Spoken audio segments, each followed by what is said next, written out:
আসসালামু আলাইকুম প্রিয় বন্ধুরা, সবাইকে শুভেচ্ছা। আশা করছি ভালো আছেন সবাই। এটি হচ্ছে বিমানবন্দর সড়কের যেই গাছগুলোর ছবি আমি আপনাদেরকে দেখিয়েছিলাম ভিডিও, যে এক ধরনের লম্বা লম্বা গাছ এবং উপরে ঝাঁকড়া যে গাছগুলো লাগানো হয়েছে কিছুদিন আগে, এবং বিমানবন্দর সড়কের যে নতুন ডিভাইন তৈরি করা হয়েছে উঁচু করে এবং বেশি জায়গা নিয়ে, সেই ডিভাইনের মধ্যে 3 ধরনের গাছ আমরা দেখতে পাচ্ছি। শুরুতে ছোট ছোট গাছ লাগানো হয়েছে, ফুলের গাছ।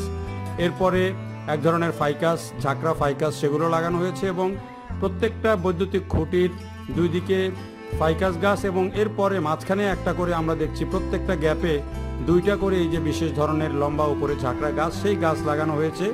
এবং এই গাছগুলো প্রথমে মনে হয়েছিল যেগুলো শুধু পাতা ছড়াবে বা চারিদিকে ঝাঁকড়া পাতা হবে। এখন হঠাৎ করে ঈদের পর যখন চলছি তখন দেখছি যে এই গাছগুলোর মধ্যে এরই মধ্যে অত্যন্ত চমৎকার ফুল ফুটে গেছে, এবং ফুলগুলো দেখতেও কিন্তু খুবই চমৎকার। যারা এই বিমানবন্দর সড়ক দিয়ে এখন চলাচল করছেন তারা নিশ্চয়ই দেখলে বুঝতে পারবেন। হঠাৎ করেই কিন্তু এই ফুলগুলোর সৌন্দর্যের মধ্যে চোখ আটকে যাচ্ছে।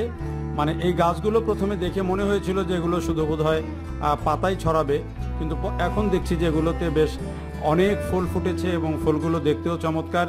এবং আমি যখন আজকে এই ভিডিও করছিলাম তখন গধূলিবেলা, এবং এই গধূলিবেলাতে হয়তো পরিপূর্ণভাবে পুরোটা ফুলের সৌন্দর্য আমি ফুটিয়ে তুলতে পারিনি, কারণ লাইটটা আমার উল্টা দিকে ছিল, আমি যেদিকে ছিলাম। তারপরও মানে সকালবেলা যখন যাচ্ছিলাম তখন কিন্তু আবার অনেক চমৎকার লাগছিল। তো এই যে বিমানবন্দর সড়কের ডিভাইনের মধ্যে এই যে বিদেশি গাছ লাগানো হচ্ছে, ফাইকাস বা অন্যান্য গাছ লাগানো হচ্ছে, এগুলো নিয়ে অনেক রকমের আলাপ আলোচনা আছে, অনেক কথাবার্তা আছে। এগুলো সৌন্দর্য বর্ধনের গাছ, যেহেতু সড়কের ডিভাইনের মধ্যে খুব বড় আকারের গাছ বা এখন যেই পদ্ধতি করা হয়েছে সেখানে অনেক বড় আকারের গাছ লাগানোর সুযোগ কম, ফলে ঝাঁকড়া এবং খাটো থাকে এই ধরনের গাছটাই বেশি এখানে কার্যকর।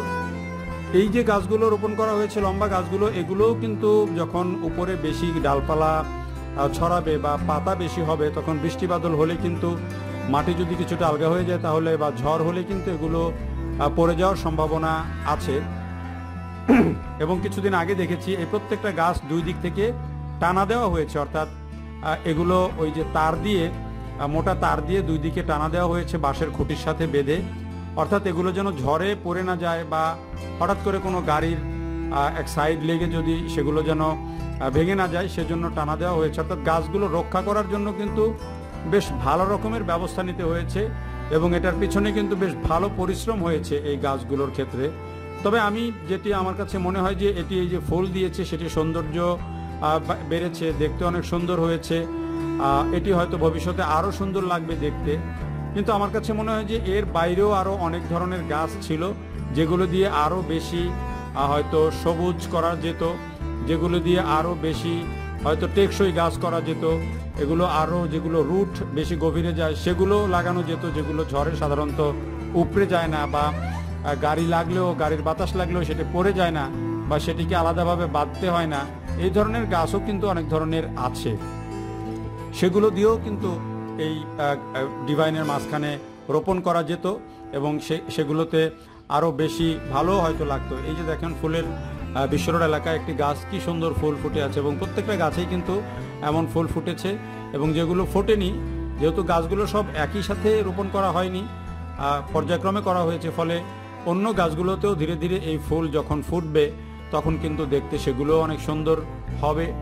আমাদের বিমানবন্দর সড়কটি হচ্ছে বলা যায় যে আমাদের এক ধরনের প্রেস্টিজের প্রতীক।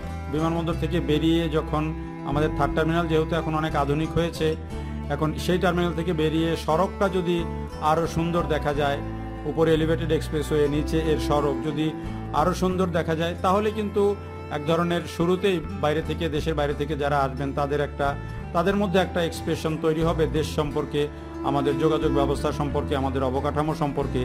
তো সেই ক্ষেত্রে কিন্তু এই সড়কটার সৌন্দর্য বর্ধন করা খুবই যুক্তিযুক্ত, খুবই কার্যকর আমার কাছে মনে হয়।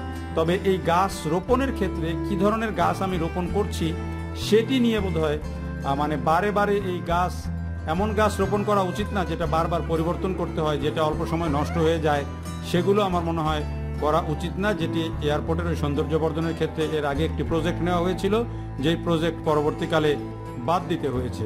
তা আমার মনে হয় ভবিষ্যতেও দীর্ঘমেয়াদী পরিকল্পনা করেই এই গাছগুলো রোপণ করা উচিত। দেখার জন্য সবাইকে অনেক ধন্যবাদ।